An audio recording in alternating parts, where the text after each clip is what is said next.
नमस्कार, स्वागत है आपका असित की तिवारी में। असित नाथ हूँ मैं। और आज जैसा कि पहले मैंने अपने फेसबुक पेज पर लिखा था कि हम बात करेंगे आज ओबीसी राजनीति का असली दावेदार कौन है।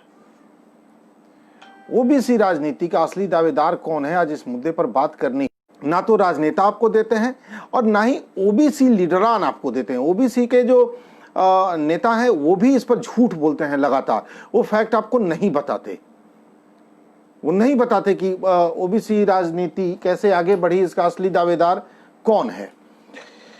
इस पर बात करनी चाहिए, कंफ्यूजन को दूर करना चाहिए, गलतफहमियों को दूर करना चाहिए, क्योंकि आरोप कई तरह के हैं भाई। ओबीसी को कहा जा रहा है कि ओबीसी ने जिनसे आरक्षण लिया, जिनके कार्यकाल में सारे अधिकार पाए, जिन्होंने ओबीसी के लिए अपना राजनीतिक जीवन कुर्बान किया, ओबीसी ने उनका साथ छोड़ दिया। और यह आरोप लगाया जा रहा है कि ओबीसी बड़ा ही स्वार्थी वर्ग है, वो सिर्फ अपने फायदे की बात सोचता है। कांग्रेस से फायदा निकाला, बीजेपी से फायदा निकालो, वीपी सिंह से फायदा निकालो और लोगों को किनारे लगाते जाओ, फिर जो नई सरकार में आए उससे अपना फायदा निकालने के चक्कर में लग जाओ। ये गंभीर आरोप लगते हैं ओबीसी पर। इसलिए आज बात की जाए कि ओबीसी रिजर्वेशन का असली दावेदार या असली हकदार कौन है। पूरे देश में आप देखेंगे कि पूरे देश में इस समय ओबीसी राजनीति पर खास जोर है। बीजेपी की राजनीति ओबीसी समीकरण को साधने के तमाम उपक्रम करती दिख रही है।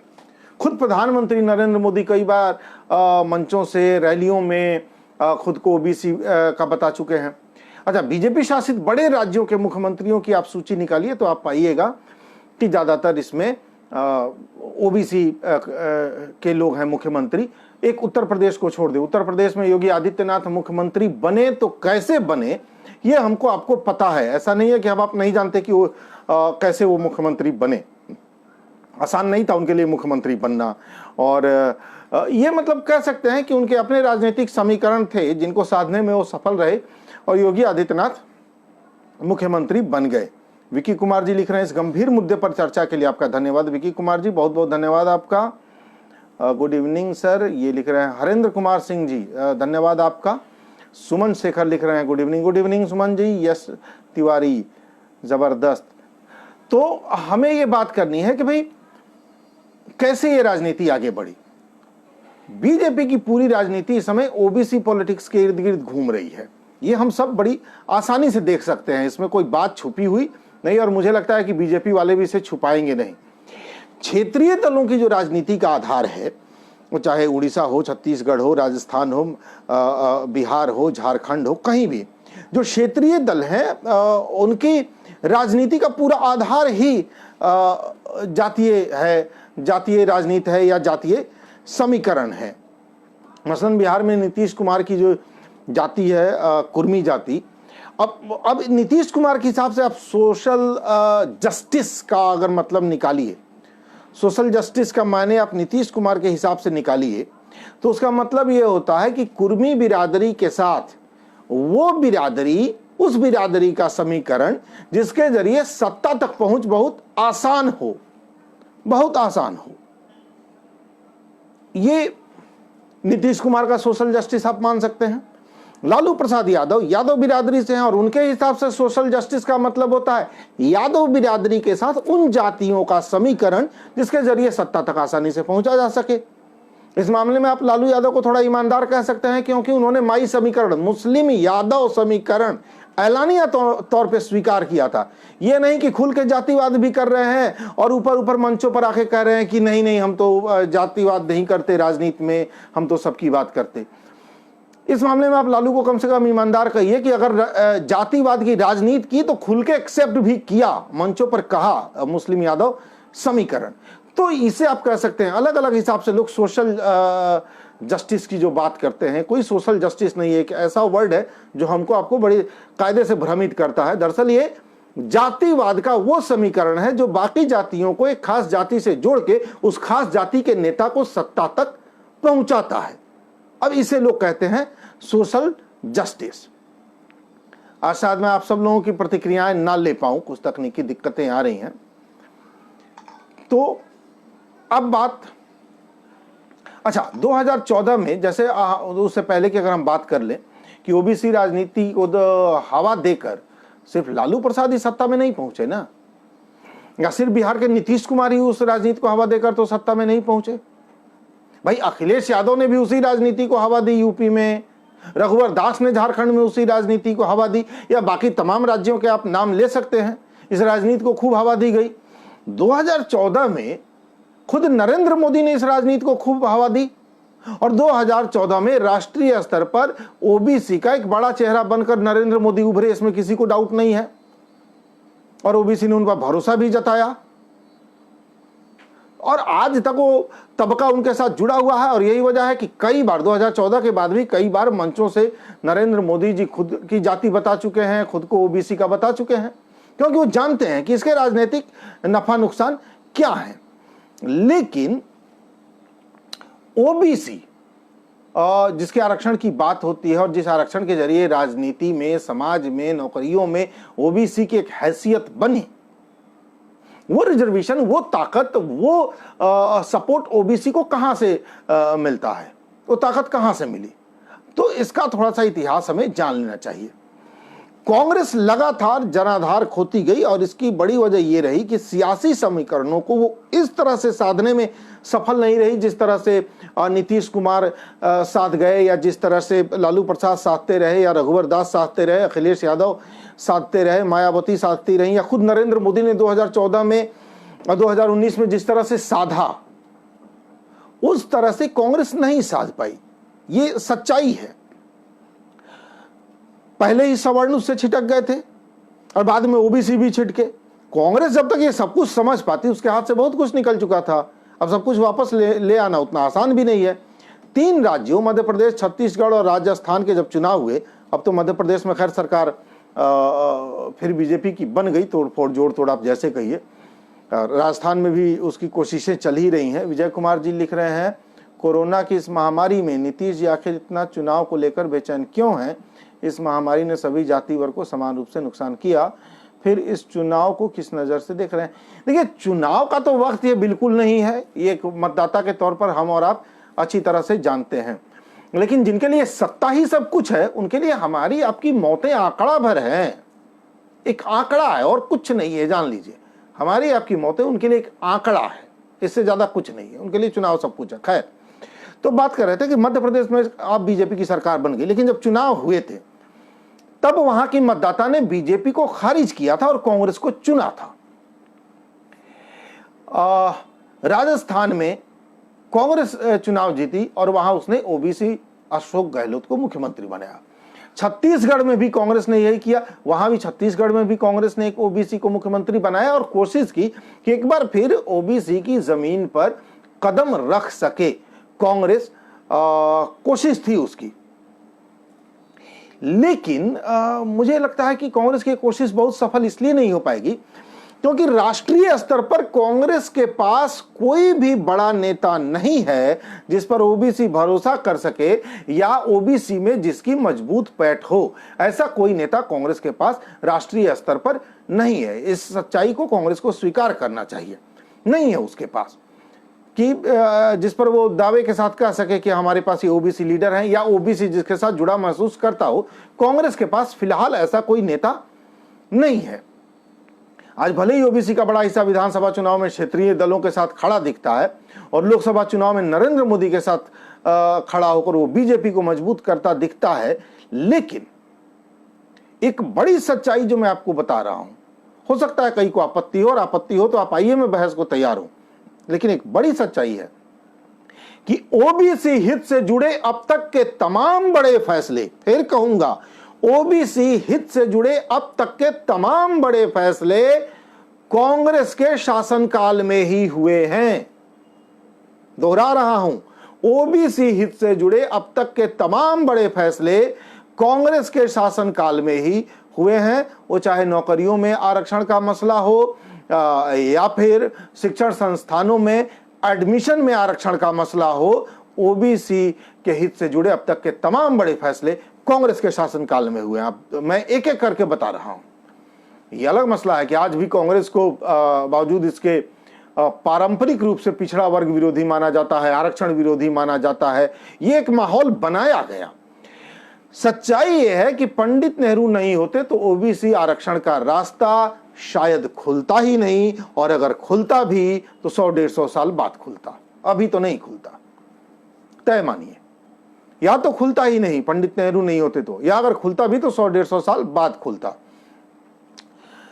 दरअसल तमिलनाडु में एक मुकदमा था तमिलनाडु से जुड़ा, उस मामले की सुनवाई करते हुए कोर्ट ने तब कहा था कि भाई आरक्षण देना समता के अधिकार, मतलब संविधान के अनुच्छेद 15(2) के खिलाफ है। कोर्ट ने कहा था कि किसी नागरिक के साथ धर्म, वर्ण, जाति, जन्म स्थान के आधार पर भेदभाव नहीं किया जा सकता। कोर्ट ने उस मामले में अनुच्छेद 29(2) का भी हवाला दिया था। पहला संविधान संशोधन, देश का पहला संविधान संशोधन ही आजादी के बाद पहला हुआ संविधान संशोधन ओबीसी आरक्षण या किसी भी किस्म के आरक्षण का रास्ता खोलता है, ध्यान रखिएगा। देश के पहले प्रधानमंत्री पंडित जवाहरलाल नेहरू ने संविधान का पहला संशोधन ही इसी मसले पर पेश किया था। यह याद रखने के लायक बात है।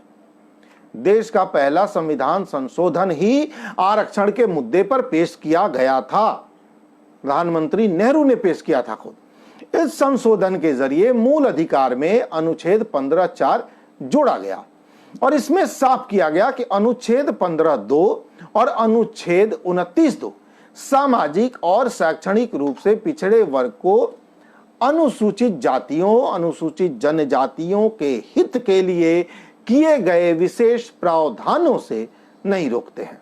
एक बार फिर इसको आप सुन लीजिए। देश के पहले प्रधानमंत्री जवाहरलाल नेहरू ने संविधान का पहला संशोधन आरक्षण के मुद्दे पर ही पेश किया था। इस संशोधन के जरिए मूल अधिकार में अनुच्छेद 15(4) जोड़ा गया। इसमें साफ किया गया कि अनुच्छेद 15(2) और अनुच्छेद 29(2) सामाजिक और शैक्षणिक रूप से पिछड़े वर्ग या अनुसूचित जातियों, अनुसूचित जनजातियों के हित के लिए किए गए विशेष प्रावधानों से नहीं रोकते हैं। 10 मई 1951 को पंडित जवाहरलाल नेहरू ने सदन में जो भाषण दिया, वही भाषण ओबीसी आरक्षण की बुनियाद बना। इतना ही नहीं, जिस संविधान सभा ने संविधान में आरक्षण की व्यवस्था की, उस संविधान सभा में भी सबसे ज्यादा सदस्य कांग्रेस के ही थे। मतलब आज जो आरक्षण का लाभ मिल रहा है जिस तबके को, वो कांग्रेस की देन है। मतलब जिस कांग्रेस ने ओबीसी आरक्षण का रास्ता खोला, बाद में उसी कांग्रेस को ओबीसी का साथ नहीं मिला। कांग्रेस से सत्ता छीनने की सियासत में तमाम कांग्रेस विरोधी दलों ने, या कहें उस समय के नेहरू विरोधी नेताओं ने, जाति और धर्म की राजनीति को हवा दी और साथ ही आरक्षण को लेकर कई किस्म की अफवाहें फैलाई। इनमें एक अफवाह काका कालेलकर आयोग से जुड़ी भी है। देखिए, काका कालेलकर आयोग को लेकर बहुत सारी गलतफहमियां हैं, उस गलतफहमी को दूर कीजिए। काका कालेलकर आयोग का गठन 29 जनवरी 1953 को हुआ। 29 जनवरी 1953, मतलब नेहरू सरकार ने ही, पंडित नेहरू ने ही काका कालेलकर आयोग का गठन किया। आयोग ने 30 मार्च 1955 को अपनी रिपोर्ट पेश की। मतलब आयोग की रिपोर्ट भी नेहरू के कार्यकाल में ही सदन में पेश हुई। इस रिपोर्ट पर सदन में 1961 तक, मतलब नेहरू के दौरान ही चर्चा हुई। फिर सदन ने इस रिपोर्ट को रद्द कर दिया। अब क्यों रद्द किया, यह जानना जरूरी है, क्योंकि इसी को लेकर लंबे अरसे तक ये बात फैलाई गई कि भाई नेहरू ने काका कालेलकर आयोग की रिपोर्ट को दबा दिया। अरे दबा नहीं दिया, 6 साल तक उस पर बहस की सदन में बजाबता। और रद्द क्यों हुआ, आयोग की सिफारिश क्यों रद्द हुई, ये जानिए। क्योंकि आयोग की सिफारिश रद्द होने के बाद नेहरू विरोधी नेताओं ने देश को यह बताना शुरू किया कि नेहरू पिछड़ी जातियों के विरोधी हैं, इसलिए काका कालेलकर आयोग की रिपोर्ट नेहरू ने रद्द कर दी, जबकि यह सरासर झूठ है। हुआ यह था कि काका कालेलकर आयोग ने आर्थिक आधार पर ओबीसी को आरक्षण देने की सिफारिश की थी। आर्थिक आधार पर, ध्यान रखिएगा, काका कालेलकर की खुद की टिप्पणी थी आर्थिक आधार पर ओबीसी को आरक्षण देने की। काका कालेलकर खुद सवर्ण थे, ध्यान रखिए। तो उनकी सिफारिश थी आर्थिक आधार पर ओबीसी को आरक्षण देने की। लेकिन उसी आयोग के एक सदस्य विकी कुमार जी पूछ रहे हैं, जातिगत राजनीति में मंडल कमीशन जैसी घटना क्या महत्वपूर्ण रखती है? भाई इसमें आगे मैं जिक्र कर रहा हूं, आप ध्यान से सुनिए, आगे इस बात की चर्चा करूंगा। विकी जी, काका कालेलकर आयोग में एक सदस्य थे शिवदयाल चौरसिया। चौरसिया जी ओबीसी थे। शिवदयाल चौरसिया ने अपने नोट में लिखा था कि चूंकि भेदभाव जाति के आधार पर हुआ है, इसलिए आरक्षण का प्रावधान भी जाति के आधार पर हो। इसको गौर से सुनिए। शिवदयाल चौरसिया ने अपने नोट में लिखा काका कालेलकर आयोग की सिफारिश में कि चूंकि भेदभाव का आधार जाति है, जातिगत आधार पर ही भेदभाव हुआ है, इसलिए आरक्षण का आधार भी जातिगत हो। इस रिपोर्ट पर हुआ विवाद। अध्यक्ष थे काका कालेलकर। काका कालेलकर आर्थिक आधार पर रिजर्वेशन देने के पक्ष में थे, जब किसी आयोग के सदस्य शिवदयाल चौरसिया जातिगत आधार पर आरक्षण के पक्ष में थे। विवाद हो गया।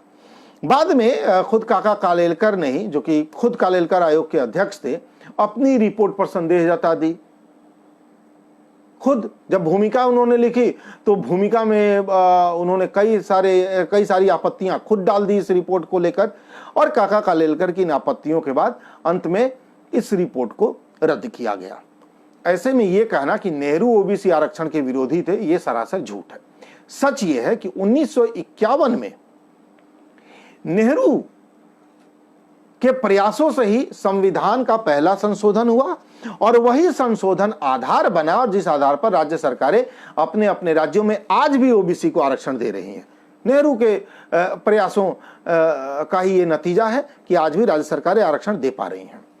अब बात, चूंकि आरक्षण की बात हो और मंडल कमीशन की बात ना हो, यह संभव नहीं है। विकी कुमार जी पूछ भी रहे हैं कि भाई मंडल कमीशन जैसी घटना क्या महत्व रखती है।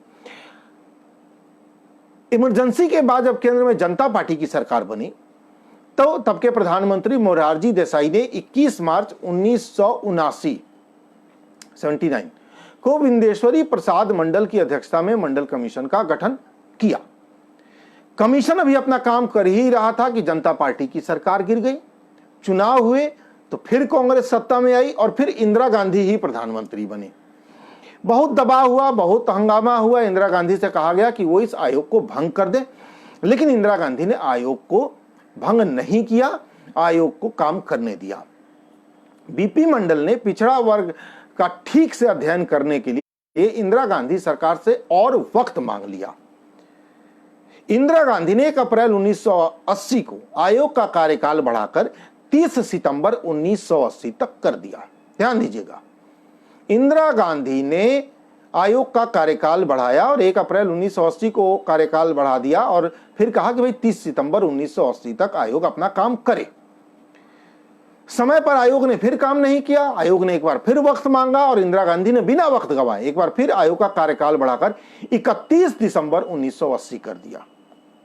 मतलब मंडल कमीशन को 2 एक्सटेंशन इंदिरा गांधी की सरकार ने दिया, और 2 एक्सटेंशन देकर मंडल कमीशन की रिपोर्ट इंदिरा गांधी ने पूरी करवाई। 31 दिसंबर को 1980 को जब बीपी मंडल ने सदन में रिपोर्ट पेश की, अपनी रिपोर्ट पेश की रखा, तो उन्होंने बाजाप्ता इसके लिए इंदिरा गांधी का आभार व्यक्त किया है। ये सब रिकॉर्ड में है, आप पढ़ सकते हैं इसे। फिर आप कहें कि कांग्रेस आरक्षण विरोधी है, तो कैसे मान लिया जाए? अच्छा, उस समय क्या हुआ? पूरा देश पंजाब में चल रहे अलगाववादी आंदोलन, जो खालिस्तान आंदोलन हम लोग कहते हैं, आतंकवाद, उससे परेशान था। मंडल आयोग की रिपोर्ट आई और उधर पंजाब प्रांत में पाकिस्तान समर्थित खालिस्तानियों का आतंकवाद चरम पर पहुंच गया। दोनों मामले अलग अलग हैं, लेकिन इसी दौर में वो घटना हुई, और वो घटना बहुत ही दहलाने वाली होने लगी। खालिस्तानियों का आतंकवाद सिर चढ़कर बोलने लगा। मंडल आयोग की सिफारिशों पर इस बीच कोई काम नहीं हो सका। इंदिरा गांधी की सरकार ने खालिस्तानियों से निपटने की रणनीति बनाई, और अंत में हुआ ये कि पाकिस्तान के पैसे, पाकिस्तान के हथियार, पाकिस्तान के ट्रेंड आतंकवादियों के बल पर चल रहे खालिस्तान मूवमेंट को, खालिस्तान टेररिज्म को इंदिरा गांधी ने खत्म कर दिया।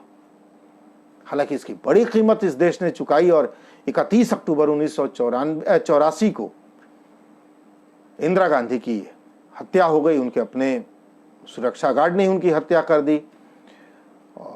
लेकिन इस सच से कैसे इनकार किया जा सकता है कि इंदिरा गांधी ने मंडल कमीशन को 2-2 बार एक्सटेंशन देकर आयोग की रिपोर्ट तैयार करवाई? तो कैसे आप कहिएगा कि कांग्रेस आरक्षण विरोधी है या ओबीसी विरोधी है?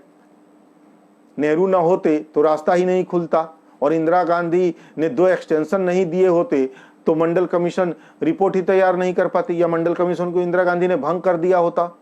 लेकिन ऐसा नहीं किया ना, उन्होंने मंडल कमीशन को एक्सटेंशन देकर रिपोर्ट तैयार करवाई, उसे पेश करवाया बाकायदा। अब वीपी सिंह का दौर आता है। 1989 में राष्ट्रीय मोर्चा की सरकार बनती है। यह सरकार बीजेपी के समर्थन से बनी, भारतीय जनता पार्टी के समर्थन से बनी, और इस सरकार के कार्यकाल में कश्मीर में कश्मीरी पंडितों पर जबरदस्त जुल्म हुए। बीजेपी के सरकार से समर्थन से केंद्र में जो सरकार चल रही थी, उसी सरकार के दौरान कश्मीरी पंडितों पर कश्मीर में अत्याचार हुए। कश्मीरी पंडितों को घाटी छोड़ना पड़ा। कश्मीरियों के साथ क्या क्या बर्बरता हुई हम सब जानते हैं। कश्मीरी पंडितों के साथ क्या क्या बर्बरता हुई। कश्मीरी पंडितों पर हुए इस सांप्रदायिक हमलों के बाद बीजेपी घिर गई। उसे लगा कि जो हिंदुत्व की राजनीति वो करना चाहती है, उस राजनीति को इससे बड़ा डेंट लगेगा।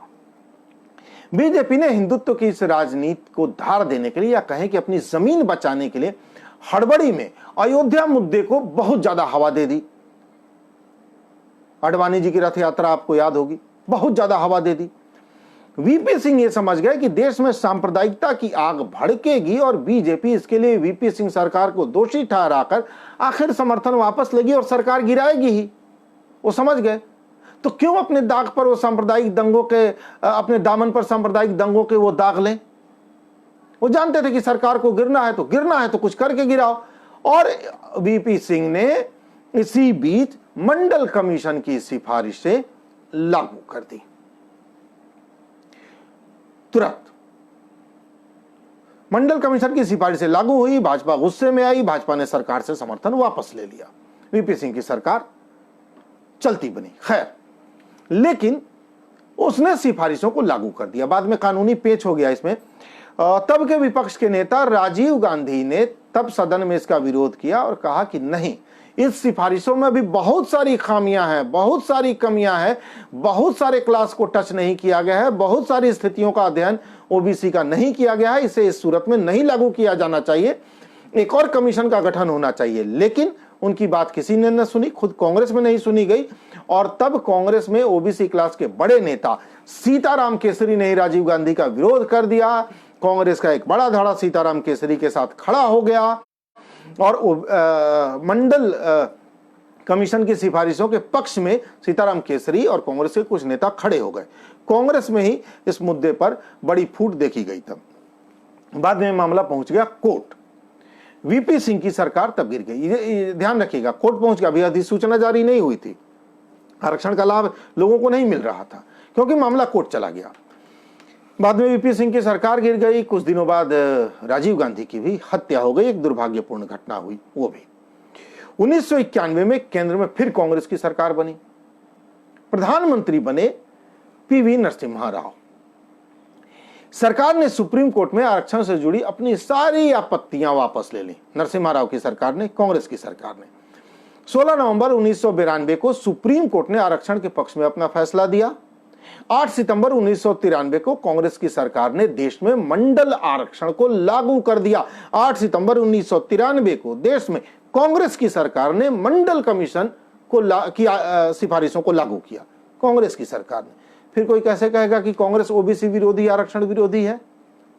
आप देखिए, फैक्ट देखिए। लेकिन आपके बीच ये बात नहीं बताई गई। अफवाहें चलती रहेंगी, क्योंकि अफवाहों से ही राजनीति चलती है। लेकिन तब क्या हुआ? तब ओबीसी को क्या मिला? तब सिर्फ सरकारी नौकरियों में आरक्षण की व्यवस्था दी गई। ये ध्यान रखिएगा। 8 सितंबर 1993 को पीवी नरसिम्हा राव की सरकार ने जिस ओबीसी रिजर्वेशन को लागू किया, उसमें सिर्फ सरकारी नौकरियों में रिजर्वेशन की व्यवस्था दी गई। तब केंद्रीय शिक्षण संस्थानों में ओबीसी रिजर्वेशन की कोई व्यवस्था नहीं थी। मसलन एम्स, आईआईटी, जेएनयू जैसे संस्थानों में एडमिशन में रिजर्वेशन की व्यवस्था नहीं थी। बाद में कांग्रेस की सरकार ने ही एम्स, आईआईटी, जेएनयू जैसे संस्थानों में ओबीसी और दलित आरक्षण के जरिए एडमिशन का रास्ता भी खोला। कांग्रेस की ही सरकार ने खोला। ये सुनिए अब। और ये कैसे खुला रास्ता? ये डॉक्टर मनमोहन सिंह के कार्यकाल की बात है। यूपीए 1 21 अगस्त 2007 को अर्जुन सिंह की पहल पर यूपीए चेयरपर्सन सोनिया गांधी ने, फिर से सुन लीजिए, 21 अगस्त 2007 को अर्जुन सिंह की पहल पर, अर्जुन सिंह तब शायद मानव संसाधन विकास मंत्री थे, एक बार जरा चेक कर लीजिएगा, लेकिन मुझे जहां तक याद आ रहा है वो मानव संसाधन विकास मंत्री थे।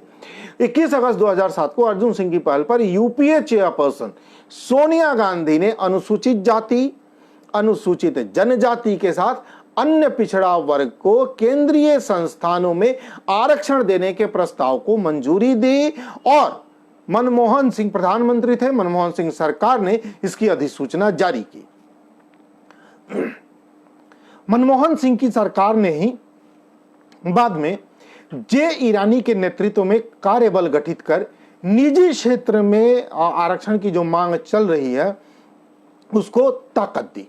जे ईरानी के नेतृत्व में कार्यबल मनमोहन सिंह की सरकार ने ही गठित किया, मतलब निजी क्षेत्र में आरक्षण की डिमांड को भी ताकत कांग्रेस की ही सरकार ने दिया। एडमिशन का रास्ता भी रिजर्वेशन के जरिए कांग्रेस ने ही खोला, नौकरियों में आरक्षण का प्रावधान कांग्रेस की ही सरकार ने किया, और अब निजी क्षेत्र में आरक्षण की जो मांग है उसको भी ताकत किसने दी? कांग्रेस की सरकार ने। तो इस तरह ये कहना कि कांग्रेस ओबीसी विरोधी है, दरअसल एक राजनीतिक हथकंडा है या सरासर झूठ है, ये जान लीजिए। सच ये है कि ओबीसी को मिले ये तमाम अधिकार कांग्रेस की ही देन है। अब बात आज की करते हैं। आज भी आपको वीपी सिंह के कई ऐसे समर्थक मिल जाएंगे जो आरोप लगाते हैं कि ये जो तबका है ओबीसी, ये सिर्फ अपना फायदा देखता है।